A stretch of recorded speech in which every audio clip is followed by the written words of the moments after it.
Hello नमस्कार दोस्तों, आप सभी का बहुत बहुत स्वागत है आपके अपने YouTube channel Sushma effective class में। दोस्तों, मैं आप सभी के लिए ल्यूसेंट का आज क्लास 3 करवाने वाली हूँ, जो कि मुद्रा और बैंकिंग से रिलेटेड है।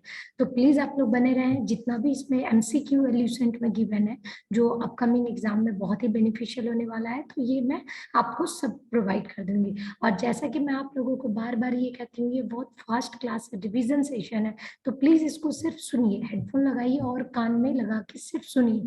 आपके जितने भी एग्जाम है, जैसे रेलवे का भी ग्रुप डी बचा हुआ है, NTPC एग्जाम है, अभी बहुत सारे एग्जाम होने वाले हैं, GSSC का, तो ये सब सारे एग्जाम बहुत काम काम आने वाले हैं। तो प्लीज आप लोग इससे बने रहें और मेरे चैनल को लाइक एंड सब्सक्राइब करना ना भूलें, दोस्तों में शेयर करें। चलिए मैं अब स्टार्ट करती हूँ। मुद्रा और बैंकिंग। मुद्रा स्वयं मुद्रा का निर्माण करती है। यह परिभाषा किसने प्रस्तुत की है? मुद्रा स्वयं मुद्रा का निर्माण करती है। मनी मेक्स मनी, यह परिभाषा क्राउमर द्वारा कही गई है। क्राउमर यानी ऑप्शन नंबर सी, क्राउमर द्वारा कही गई है। ग्रेशम का नियम निम्नलिखित में से किससे संबंधित है? ग्रेशम का नियम निम्नलिखित में से मुद्रा का प्रचलन, मुद्रा मुद्रा यानी मनी, मुद्रा का प्रचलन से ये संबंधित है। ग्रेशम का नियम निम्नलिखित में से कौन सा मुद्रा का कार्य नहीं है? तो पहले ये जान लीजिए कौन कौन सा मुद्रा का क्या क्या कार्य है। तो मूल्य का मापन करना, मूल्य का संचय करना, मूल्य का हस्तांतरण यानी एक जगह से दूसरी जगह ट्रांसफर करना। ठीक है, तो ये सारा चीज है, कार्य में है। तो क्या नहीं है? स्थिरीकरण, मूल्य का स्थिरीकरण नहीं है। ठीक है, चलिए नेक्स्ट देखते हैं। ऐसी विदेशी मुद्रा जिसमें शीघ्र पलायन कर जाने की प्रवृत्ति हो वह कहलाती है गर्म मुद्रा। गर्म मुद्रा का मतलब होता है हॉट मनी। हॉट मनी का मतलब ये हुआ कि जो शीघ्र प्रवृत्ति का पलायन कर जाने की प्रवृत्ति रहता है, बहुत इजीली कन्वर्ट हो सकता है, उसको हॉट मुद्रा, हॉट मनी कहा जाता है। हवाला क्या होता है? हवाला देखिए इंग्लिश में हिंदी में सभी लैंग्वेज के लिए कॉमन है। प्लीज आप लोग मेरे चैनल को ज्यादा से ज्यादा लाइक एंड शेयर कीजिए, ताकि मुझे मोटिवेशन मिले और मैं आप लोगों के लिए और अच्छी वीडियोस लेके आऊं। हवाला क्या होता है? विदेशी मुद्रा होती है जो कि अवैध कारोबार में यूज की जाती है। ठीक है, इलीगल कामों में यूज की जाती है। चलिए देखिए, अभी आप लोगों ने थोड़ी देर पहले हॉट करेंसी के बारे में पढ़ा था, हॉट मनी के बारे में पढ़ा था, जिसे शीघ्र पलायन किया जा सकता है। अब हम लोग पढ़ेंगे हवाला हो गया हार्ड करेंसी के बारे में। तो हार्ड करेंसी का क्या होता है? वह मुद्रा, देखिए वह मुद्रा जिसकी आपूर्ति मांग की अपेक्षा कम हो। आपूर्ति, आपूर्ति मांग की अपेक्षा कम हो, डिमांड कम है, आपूर्ति ज्यादा है। ठीक है, इसलिए हार्ड करेंसी कहते हैं। मुद्रा जिसकी आपूर्ति मांग की अपेक्षा कम हो। सॉफ्ट करेंसी क्या होता है? वह मुद्रा जिसकी आपूर्ति मांग की अपेक्षा अधिक हो। मैं थोड़ा सा सॉरी, मैं आप लोगों को थोड़ा एक मिस्टेक ये हुआ है कि हार्ड करेंसी ये होती है कि जितना डिमांड है उतना सप्लाई नहीं है, और सॉफ्ट करेंसी वो होती है जितना डिमांड है उससे ज्यादा सप्लाई है। तो ये दोनों को प्लीज आप लोग ध्यान से देखिए। सॉफ्ट करेंसी वो मुद्रा होती है जिसकी आपूर्ति मांग की अपेक्षा अधिक हो। चलिए नेक्स्ट देखेंगे। जिस मुद्रा में भुगतान करने पर लेनदार कानूनी तौर पर स्वीकार करने से इनकार नहीं कर सकता है, उसे क्या कहते हैं? तो विधिग्राह मुद्रा कहते हैं, विधिग्राह मुद्रा कहते हैं। चलिए नेक्स्ट देखिए, सस्ती मुद्रा का अभिप्राय क्या है?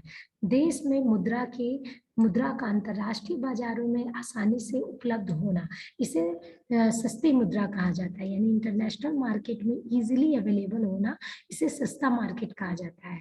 ठीक है, सस्ता करेंसी कहा जाता है।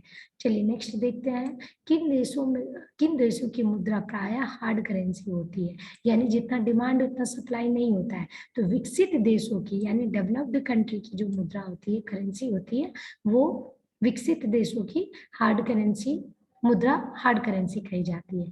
भारत की विधिग्राह्य मुद्रा क्या होती है? तो रुपया होता है। तो यानी इंडिया में कौन सी करेंसी चलती है? रुपया, रुपया चलती है।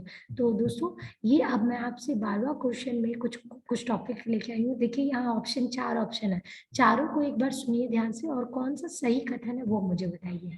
वह मुद्रा, वह मुद्रा जिसमें शीघ्र पलायन कर जाने की प्रवृत्ति होती है उसे हॉट मनी कहते हैं। तो ये आप लोगों ने पढ़ा है, तो ये आपको क्या लग रहा है, सही है या गलत है? नेक्स्ट देखिए, वह मुद्रा जिसकी आपूर्ति की तुलना में मांग लगातार अधिक रहती है उसे हार्ड करेंसी कहते हैं, हार्ड करेंसी कहते हैं। नेक्स्ट देखिए, वह मुद्रा जिसकी मांग आपूर्ति की तुलना में कम है उसे हार्ड करेंसी कहते हैं। तो देखिए 2 और 3 तो एक दूसरे का अपोजिट है, तो 3 तो नहीं होगा, ठीक है, 3 नहीं होगा। और ये दोनों 1 और 2 अभी तक हम लोगों को सही लगा है। चलिए नेक्स्ट देखते हैं, वह मुद्रा जिसकी आपूर्ति अंतरराष्ट्रीय बाजार में मांग की तुलना में अधिक रहती है, मांग की तुलना में अधिक रहती है उसे सॉफ्ट करेंसी कहती है। तो दोस्तों हम लोगों ने देखा कि 1 भी हम लोग पढ़ चुके हैं, 2 भी सही है और 4 भी सही है। तो आंसर क्या हो जाएगा हमारा, ऑप्शन नंबर बी, 1 2 4। ठीक है, चलिए नेक्स्ट हम लोग देखते हैं, सरकार द्वारा पुरानी मुद्रा को समाप्त कर नई मुद्रा चलाना क्या कहलाता है? तो इसको इसे बोलते हैं डीमोनेटाइजेशन। जैसे आप लोगों को सबको पता है कि 2016 में क्या हुआ था, डीमोनेटाइजेशन हुआ था। पुरानी जो करेंसी थी उसको बंद करके नई करेंसी को चलाना, और इसे हिंदी में बोलते हैं विमुद्रीकरण, विमुद्रीकरण, विमुद्रीकरण, डीमोनेटाइजेशन। भारत के नियम में प्रस्तुत करता थे, भारत के नियम में कौन प्रस्तुत करता थे? तो जेबी से, जेबी से याद रखिएगा। मुद्रा संकुचन, संकुचन का कारण क्या होता है? मुद्रा संकुचन का कारण होता है माल और सेवाओं की पूर्ति की तुलना में मुद्रा की पूर्ति में कमी। ठीक है, सेवाओं की पूर्ति की तुलना में मुद्रा की पूर्ति में कमी आना। चलिए इसे कहते हैं मुद्रा संकुचन, यानी मुद्रा में कमी आना। सिंपल सी बात है, मुद्रा में कमी आना। निम्नलिखित में से कौन सी मुद्रा आपूर्ति नियंत्रण में सहायक नहीं है? कौन सी मुद्रा आपूर्ति नियंत्रण में सहायक नहीं है? तो मुक्त बाजार नीति, मुक्त बाजार नीति। नेक्स्ट देखिए क्वेश्चन नंबर 17 देखिए, वह अवस्था जिसमें मुद्रा का मूल्य गिर जाता है और कीमतें बढ़ जाती है, वैल्यू मीन्स करेंसी का वैल्यू कम हो जाता है और कीमत प्राइस बढ़ जाती है, उसे मुद्रास्फीति कहते हैं, मुद्रास्फीति कहते हैं, स्फीति सॉरी मुद्रास्फीति कहा जाता है। चलिए नेक्स्ट देखते हैं, अर्थव्यवस्था की वैसी स्थिति जिसमें मुद्रास्फीति के साथ मंदी की स्थिति होती है। अर्थव्यवस्था में मुद्रास्फीति के साथ, मुद्रास्फीति यानी क्या होता है, मूल्य का वैल्यू घट जाना और प्रोडक्ट्स का जो सामान की कीमतें होती है वो बढ़ जाना, उसे मुद्रास्फीति कहते हैं। और अब क्या होता है, इसके साथ साथ मुद्रास्फीति के साथ अगर मंदी आ जाए तो उसे क्या बोलते हैं, स्टैगफ्लेशन, स्टैगफ्लेशन याद रखिएगा, option number B, stagflation. Next देखिए, मुद्रास्फीति की से बाजार की वस्तुएं महंगी हो जाती है, ये सबने पढ़ा, अभी हम लोगों ने प्रीवियस में पढ़ा, मुद्रास्फीति से बाजार की वस्तुएं क्या हो जाती है, महंगी हो जाती है। नेक्स्ट देखते हैं, लगातार बढ़ती कीमतों की प्रक्रिया होती है क्या? लगातार अगर प्राइस बढ़ता ही जा रहा है, जैसे अभी तेल का दाम, पेट्रोल का दाम, ठीक है, जो घर में यूज करते हैं वो सब ऑयल का दाम, रिफाइन का दाम, तो ये होता है मुद्रास्फीति। चलिए नेक्स्ट देखते हैं, घाटे की वित्त व्यवस्था में व्यय और राजस्व का अंतर अतिरिक्त कागजी मुद्रा छापकर पाटते हैं। इस युक्ति का उद्देश्य आर्थिक विकास है, परंतु यदि यह विफल हुई तो इससे कौन सी स्थिति उत्पन्न हो सकती है? तो इससे मुद्रास्फीति उत्पन्न हो सकती है। सिंपल सी बात है, घाटे की वित्त व्यवस्था में व्यय और राजस्व के अंतर के अतिरिक्त कागजी मुद्रा छापकर पाटा जाता है। इस युक्ति के उद्देश्य आर्थिक विकास का रहता है, परंतु अगर यह विफल हो गया तो इसमें मुद्रास्फीति हो सकती है, मतलब प्राइसेस जितनी भी प्रोडक्ट की है वो बढ़ सकती है अचानक से। निम्नलिखित में से वह वर्ग कौन है जिसको मुद्रास्फीति के कारण सबसे अधिक हानि हुई है? तो देनदार को, जो देते हैं, जो कोई भी चीज पैसा किसी को देते हैं, लोन देते हैं, उनको सबसे ज्यादा अभी तक घाटा हो चुका है। मुद्रास्फीति में लाभान्वित होता कौन है? तो ऋणी, जो पैसा लेता है, जो कोई चीज लेता है, लोन लेता है, ठीक है। मुद्रास्फीति के उच्च दर और बेरोजगारी की उच्च दर की एक साथ उपस्थिति को क्या कहते हैं? देखिए, महंगाई भी बढ़ना, बेरोजगारी भी बढ़ना, तो इसको बोलते हैं स्टैगफ्लेशन। स्टैगफ्लेशन वेरी इंपॉर्टेंट है, ये अभी हमारे इंडिया में पूरे तरीके से चल रहा है। स्टैगफ्लेशन का मतलब है महंगाई के साथ साथ बेरोजगारी भी बढ़ना। स्टैगफ्लेशन 2013 में एसएससी में आ चुका है। मुद्रास्फीति को इनमें से किसके द्वारा रोका जा सकता है? तो देखिए, बचत का बजट, बचत का बजट, ठीक है, प्रत्यक्ष कराधान में वृद्धि, और सरकारी व्यय में कटौती। तो ये तीनों से इसको बचाया जा सकता है। नेक्स्ट देखिए क्वेश्चन नंबर 26। 25 क्वेश्चन हो चुका है दोस्तों। प्लीज आप लोग मेरे चैनल के साथ बने रहें। मैं आप लोगों को अब बिल्कुल भी निराश नहीं करने वाली हूँ, और मैं जितनी जल्दी हो सकता है आप लोगों को ज्यादा से ज्यादा कंटेंट और बहुत ही अच्छी ईमानदारी से मैं आपको ऐसा कंटेंट प्रोवाइड करूंगी जो कि आपके अपकमिंग एग्जाम में से डेफिनेटली यहाँ से पूछेगा। क्योंकि ल्यूसेंट का बुक हो गया, एनसीईआरटी सार संग्रह हो गया, स्पीडी हो गया, ये सब बुक बहुत ही रिपीटेड क्वेश्चंस को ही दिया जाता है इसमें। तो देखिए चलिए नेक्स्ट क्वेश्चन नंबर 26 में देखिए, निम्नलिखित में से कौन मुद्रा स्फीति में नियंत्रण की विधि नहीं है? ठीक है, तो ये हो जाएगा ब्याज दर में कमी। ब्याज दर में कमी। नेक्स्ट देखिए, भारत में मुद्रा स्फीति ज्ञात करने के लिए किसका प्रयोग किया जाता है? तो थोक मूल्य का प्रयोग किया जाता है। थोक मूल्य मतलब होता है होलसेल प्राइस इंडेक्स का यूज किया जाता है। नेक्स्ट देखिए, भारत में मुद्रास्फीति मापी जाती है थोक मूल्य सूचकांक द्वारा। थोक मूल्य सूचकांक द्वारा।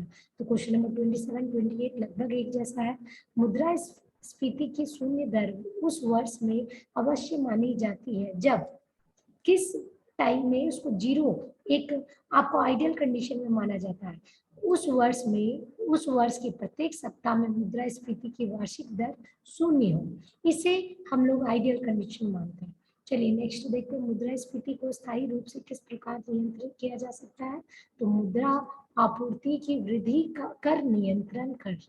देखिए, मुद्रा आपूर्ति की वृद्धि कर में नियंत्रण कर, वृद्धि कर नियंत्रण कर। निम्नलिखित में से मुद्रा आपूर्ति में सर्वाधिक तरल माप क्या है? तो M1 है। M1 याद रखिएगा। ये सब जो है M1, M2, M3, M4 ये सब एक पैरामीटर है जिससे मुद्रा आपूर्ति या पूर्ति को नापा जा सकता है, मापा जा सकता है। ठीक है, मेजरमेंट किया जा सकता है। चलिए नेक्स्ट देखते हैं, किस संघटक को मुद्रा पूर्ति में विस्तृत मुद्रा कहा जाता है? तो ये M3 में कहा जाता है। अभी पहले वाले क्वेश्चन में मुद्रा आपूर्ति है जिसका आंसर होगा तरल माप किया जाता है M1 में, और अब है क्वेश्चन नंबर 32 में मुद्रा पूर्ति में विस्तृत मुद्रा कहा जाता है, तो M3 को कहा जाता है। मुद्रा आपूर्ति में M3 में किसे सम्मिलित नहीं किया जाता है? तो जनता के पास नकद मुद्रा, इसको किया जाता है बैंकों की मांग जमा करना, इसे किया जाता है बैंकों में सावधान, क्या है, सावधि जमा, ये भी किया जाता है। डाक खानों की मांग जमा को नहीं सम्मिलित किया जाता है। मुद्रा स्फीति किस कारण से होती है? तो मुद्रा पूर्ति में वृद्धि के कारण होती है। मुद्रा पूर्ति में वृद्धि के कारण होती है। चलिए देखते हैं नेक्स्ट में, किस घटक में भारत की विदेशी मुद्रा भंडार की वृद्धि में प्रमुख योगदान दिया गया है?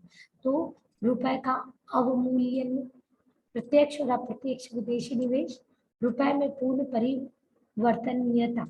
तो इनमें से ये सारे सही हैं, यानी ऑप्शन नंबर डी आपका करेक्ट आंसर है। चलिए नेक्स्ट हम लोग देखते हैं, देश के विदेशी मुद्रा भंडार में किस घटक को सम्मिलित किया जाता है? तो आरबीआई की विदेशी मुद्रा परिसंपत्तियां, आरबीआई का स्वर्ण भंडार, और रुपए की पूर्ण परिवर्तनीयता परिवर्तनीयता, तो इनमें से सभी को किया जाता है। नेक्स्ट देखिए, भारतीय मुद्रा रुपया की आधारित विनिमय विनिमय पर विनिमय दर संबंधित है। भारतीय मुद्रा रुपया की आधिकारिक विनिमय दर संबंधित है किससे? चुनी हुई विदेशी मुद्रा के समूह से। नेक्स्ट देखिए, भारत में सर्वप्रथम पत्र मुद्रा का चलन कब प्रारंभ हुआ था? पत्र मुद्रा का चलन 1806 ईस्वी में प्रारंभ हुआ था। 1806 ईस्वी में पत्र मुद्रा का चलन प्रारंभ हुआ था। भारत में विदेशी मुद्रा को सर्वाधिक भाग खर्च होता है, पेट्रोलियम की आयात में। नेक्स्ट देखिए, काली मुद्रा का सबसे मान्य परिभाषा क्या है? तो काली मुद्रा यानी ब्लैक मनी किसे कहा जाता है? वह आय जिस पर कर अपवचन नहीं हुआ है, मतलब जिस पर टैक्स नहीं भरा जाता, उसे ब्लैक मनी कहा जाता है। अवमूल्यनीय शब्द का अर्थ क्या है? तो अवमूल्यनीय शब्द का अर्थ होता है अन्य मुद्रा की तुलना में स्वदेशी मुद्रा के मूल्य को घटाना, दूसरे मुद्रा की तुलना में जो मतलब लोकल मनी है, जो आपका मनी है इंडियन, मतलब जो भी जिस कंट्री का मनी है उसको मूल्य की, उसके वैल्यू को घटाना, इसको अमूल्यनीय शब्द कहा जाता है। नेक्स्ट देखिए, निम्नलिखित में से कौन सा कथन सही है? निम्नलिखित में से यह कथन सही है, अमूल्यन से विदेशी बाजार में निर्यात सस्ता हो जाता है। यह कथन सही है। अमूल्यन का उद्देश्य होता है निर्यात को प्रोत्साहित करना, निर्यात को प्रोत्साहित करना। भुगतान संतुलन के विपरीत होने की दशा में निम्नलिखित में से कौन सा कदम स्थिति सुधारने में सहायक होगा? अमूल्यन, ठीक है, अमूल्यन। अब तक भारतीय रुपया में रुपया का कितनी बार अमूल्यन किया जा चुका है? 3 बार किया जा चुका है। नेक्स्ट, ये बहुत इंपॉर्टेंट क्वेश्चन है, प्लीज इसको स्टार मार्क कर लीजिए, ये क्वेश्चन बहुत इंपॉर्टेंट है। भारतीय रुपया का सर्वप्रथम किस वर्ष में अमूल्यन किया गया था? तो 1949 में किया गया था, 1949 में किया गया था। भारतीय रुपया का अंतिम बार अमूल्यन किस वर्ष में किया गया था? तो 1991 में किया गया था, 1991 में। किस वर्ष में भारतीय रुपया का 2 चरणों में अमूल्यन किया गया है? 2 चरणों में, तो 1991 में किया गया है। जुलाई 1991 में भारतीय रुपये को 2 चरणों में अमूल्यन किया गया। प्रथम चरण में भारतीय रुपया का अमेरिकी डॉलर से अमूल्यन हुआ था, तो कितने परसेंट रुपए का हुआ था? 20% का हुआ था, 20% का हुआ था। जुलाई 1991 में भारतीय मुद्रा को पूर्ण परिवर्तन बनाया गया कब? 1993 से 94 के केंद्रीय बजट यानी सेंट्रल बजट में इसको पूरी तरीके से परिवर्तन किया गया था। रुपए को चालू खाते में पूर्ण परिवर्तनीय कब घोषित किया गया? तो 19 अगस्त 1994 में, 1994 में, ठीक है। वर्तमान में भारत में रुपए की पूर्ण परिवर्तनीयता लागू है भुगतान संतुलन के चालू खाते पर, भुगतान संतुलन के चालू खाते पर। गिल्ट एज्ड बाजार किससे संबंधित है? गिल्ट एज्ड बाजार सरकारी प्रतिभूतियों से संबंधित है। निम्नलिखित में से कौन सा बैंक भारत का केंद्रीय बैंक है? RBI, reserve bank of India, ठीक है। भारत में सबसे बड़ा बैंक कौन सा है? वही आरबीआई, भारतीय रिजर्व बैंक। भारत में किसे बैंकों का बैंक कहा जाता है? सेम भारतीय रिजर्व बैंक। तो 3 क्वेश्चन हो गए। बैंकों के बैंक आरबीआई, भारत का सबसे बड़ा बैंक आरबीआई, भारत में कौन सा बैंक सेंट्रल बैंक है? आरबीआई। बैंक की नई शाखाएं खोलने के लिए लाइसेंस किसके द्वारा दिए जाते हैं?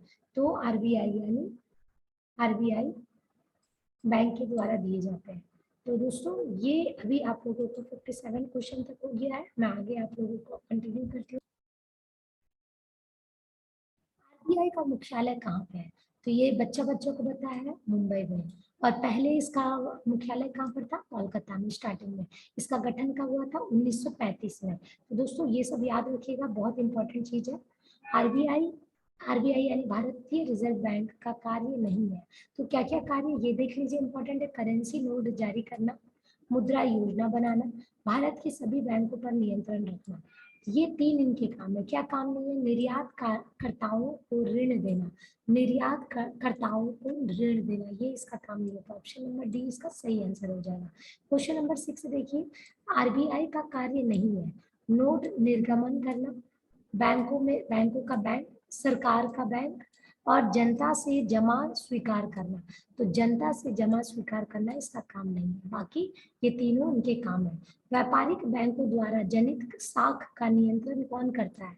फिर से मैं बोल रही हूँ, बिजनेस बैंक जो होते हैं, बिजनेस वाले जो लोग होते हैं, बिजनेस वाले, उनको जनित साख का नियंत्रण कौन करता है? तो आरबीआई करता है। नेक्स्ट देखिए, भारत की करेंसी नोट जारी कौन करता है? आरबीआई करता है। भारत में विदेशी विनिमय संचय प्रतिरक्षक है? तो आरबीआई है। बहुत इंपॉर्टेंट पॉइंट है दोस्तों, ये बहुत इंपॉर्टेंट है। आरबीआई के जितने बारे में हम लोग जितना चीज जान सकते हैं वो सारा चीज इसमें दिया हुआ है, और ल्यूसेंट से लिया हुआ है, तो आप लोगों को थोड़ा भी संदेह करने की जरूरत नहीं है। बहुत ही इंपॉर्टेंट चीज बता रही हूँ मैं। भारत में केंद्रीय मुद्रा जारी करने वाला बैंक कौन सा है? केंद्रीय मुद्रा यानी सेंट्रल करेंसी जारी करने वाला बैंक भी है आपका आरबीआई। नेक्स्ट देखिए, भारत में केंद्र बैंक के सभी कार्यों को कौन बैंक संपादित करता है? तो ये आरबीआई करता है। भारत की का आर्थिक सर्वेक्षण, भारत का आर्थिक सर्वेक्षण प्रत्येक वर्ष सरकारी तौर पर प्रकाशित किया जाता है। किसके द्वारा किया जाता है? वित्त मंत्रालय द्वारा किया जाता है। ठीक है, यानी ये जो भी आर्थिक सर्वेक्षण होगा ये किसके द्वारा होगा? फाइनेंस मंत्रालय, मिनिस्ट्री द्वारा, फाइनेंस मिनिस्ट्री द्वारा। निम्नलिखित में से किस बैंक को कोई भी व्यक्ति अपना खाता नहीं खोल सकता? निम्नलिखित में से किस बैंक में खोल नहीं सकता खाता? तो आरबीआई में अपना खाता इजीली कोई खोल नहीं सकता। वह भारतीय राज्य जिसका वित्तीय लेन देन भारतीय रिजर्व बैंक के माध्यम से नहीं होता है वो है जम्मू एंड कश्मीर। जम्मू एंड कश्मीर, ये जम्मू एंड कश्मीर कुछ अपना एक इसका अलग रूल्स एंड रेगुलेशन है, तो उसके अकॉर्डिंग आरबीआई के अंडर में वो नहीं आता है। नेक्स्ट देखिए, भारतीय रिजर्व बैंक की मुद्रा नीति का उद्देश्य नहीं है। तो उद्देश्य क्या क्या है वो देखिए मुद्रा नीति का। आर्थिक विकास को प्रोत्साहन करना, वांछनीय दिशा में सीधा क्रेडिट, मुद्रा स्फीति को दबाव को नियंत्रण करना। अगर महंगाई बढ़ी तो आरबीआई की तरफ से मुद्रा नीति उद्देश्य की जा सकती है। सामाजिक न्याय और सुनिश्चित करना, ये आपका ऑप्शन में नहीं होगा, तो ये आपका आंसर हो गया डी। 70वां क्वेश्चन देखिए, भारतीय रिजर्व बैंक से संबंधित निम्नलिखित कथनों का अध्ययन नीचे गए पूर्व से सही उत्तर चुनिए। तो देखिए, यह शीर्ष बैंक है, आरबीआई के बारे में बोला जा रहा है, यह शीर्ष बैंक है, करेक्ट। यह मुद्रा आपूर्ति को नियंत्रण करता है, बिल्कुल करेक्ट। यह व्यापारिक घरानों की ऋण प्रदान करता है, नहीं है, यह अभी हम लोग पढ़ चुके हैं। यह नाबार्ड के कार्यों को का निरीक्षण करता है, तो बिल्कुल सही है। ऑप्शन 4 भी सही है, ऑप्शन 2 भी सही है, ऑप्शन 1 भी सही है, तो आपका आंसर हो जाएगा option number D 1, 2, 4। UP PSC में 2003 में ये क्वेश्चन आ चुका है। नेक्स्ट देखिए, भारतीय रिजर्व बैंक की लेखा वर्ष की अवधि क्या होती है? तो जुलाई से जून तक की इसकी ईयरली सेशन होती है। रिजर्व बैंक के नोट निर्गमन विभाग के पास हर समय कम से कम कितने मूल्य का स्वर्ण कोष रहना चाहिए? तो ये 115 करोड़ का स्वर्ण कोष रहना चाहिए। इंपीरियल बैंक की स्थापना किस वर्ष हुई थी? तो 1921 में हुई थी। इंपीरियल बैंक की स्थापना हुई थी 1919 में। 10 रुपए के नोट पर किसके हस्ताक्षर की जरूरत पड़ती है? तो ये गवर्नर और आरबीआई की जरूरत पड़ती है, गवर्नर और आरबीआई की जरूरत पड़ती है। निम्नलिखित में से एक भारतीय मौद्रिक नीति के बारे में निर्णय लेता है, तो कौन निर्णय लेता है? आरबीआई लेता है। निम्नलिखित में से आरबीआई जो है वो मौद्रिक नीति के बारे में निर्णय लेता है। ये देखिए आरएएस एंड आरटीएस एग्जाम में आ चुका है। मध्य प्रदेश की करेंसी प्रिंटिंग प्रेस कहाँ पे है? तो देवास में है, देवास में है प्रेस प्रिंटिंग। करेंसी प्रिंटिंग मतलब जहाँ पे नोटों की छपाई होती है, और ये देवास टेकरी में, मैं खुद देखी गई हूँ, आसपास के एरिया में देखी हूँ। भारत में 20 रुपए एवं इससे ऊंचे मूल्य के नोटों की छपाई किस प्रेस में होती है? तो करेंसी नोट प्रेस में होती है देवास में। तो देवास जो आपके इंदौर के बगल मध्य प्रदेश में आता है, ठीक है, ये उज्जैन और इंदौर के बीच में पड़ता है। यहाँ पे करेंसी नोट छपती है 20 रुपए और उससे ऊंचे मूल्य के नोटों का प्रिंटिंग होता है, जिसमें गवर्नर और आपके भारतीय रिजर्व बैंक का सिग्नेचर लगता है, हस्ताक्षर की जरूरत पड़ती है। भारतीय करेंसी नोट में पिछले भाग पर कितनी भाषाएं मुद्रित होती है? तो 15 भाषाएं। देखिए एनटीपीसी में आ चुका है 2016 में, यानी करेंसी नोट के पीछे में कितनी भाषाएं लिखी चिन्हित होती है? तो 15 भाषाएं। भारत की नोट जारी करने की कौन सी प्रणाली अपनाई जाती है? तो न्यूनतम आरक्षित प्रणाली अपनाई जाती है। निम्नलिखित में से कौन सी भारतीय मुद्रा व्यापार का अंग नहीं है? तो आईडीबीआई, आईसीआईसीआई, यूटीआई, ये सारे भारतीय मुद्रा व्यापार का अंग है। आरबीआई आपका मुद्रा व्यापार का अंग नहीं है। नेक्स्ट देखिए, सार्वजनिक क्षेत्र में वाणिज्य बैंक की सर्वाधिक शाखाएं किस राज्य में है? उत्तर प्रदेश में है। सार्वजनिक वाणिज्य बैंकों की शाखाएं उत्तर प्रदेश में। राष्ट्रीयकरण, ठीक है, राष्ट्रीयकरण से पहले भारतीय स्टेट बैंक का क्या नाम था? तो इंपीरियल बैंक, जो कि 1921 में इसकी स्थापना हुई थी, imperial bank of India. Next देखिए, भारतीय स्टेट बैंक यानी स्टेट बैंक ऑफ इंडिया किस वर्ष में स्थापना हुई थी? इंपीरियल बैंक का दोस्तों ये एसबीआई का पुराना नाम है इंपीरियल बैंक, 1921 में हुई थी, लेकिन भारतीय स्टेट बैंक के नाम से 1955 में हुई थी। 1955 ऑप्शन नंबर बी। भारत का सबसे बड़ा व्यापारिक बैंक कौन सा है? तो व्यापारिक बिजनेस के पर्पज से एसबीआई है। भारतीय स्टेट बैंक का मुख्यालय कहाँ पे है? मुंबई में है। ठीक है, मुंबई में है। With you all the way, with you all the way किस बैंक के विज्ञापन पंक्ति है, यानी एडवर्टाइजमेंट का मीन्स स्लोगन है, तो ये एसबीआई का है। With you all the way, with you all the way, all the way SBI. चमकता हुआ सितारा किस राष्ट्रीयकृत बैंक का पहचान है? तो बैंक ऑफ इंडिया का है, bank of India, BOI, BOI। आप लोग दोस्तों प्लीज कमेंट सेक्शन में मुझे कमेंट करके बताइए कि अभी अभी जो मर्ज हुआ है बैंक ऑफ इंडिया का किस बैंक के साथ हुआ है। प्लीज आप लोग 87 नंबर के क्वेश्चन को बताइए और आप लोगों का इसमें बहुत सारा चीज कवर हो जाएगा। तो बैंक ऑफ इंडिया का किसके साथ अभी विलय हुआ है, यानी मर्ज हुआ है? चमकता हुआ सितारा किस राष्ट्रीयकृत बैंक का प्रतीक है? बैंक ऑफ इंडिया का प्रतीक है। नेक्स्ट देखिए, निम्नलिखित में से कौन सा राष्ट्रीयकृत बैंक नहीं है? तो देखिए, राष्ट्रीयकृत बैंक नहीं है एसबीआई।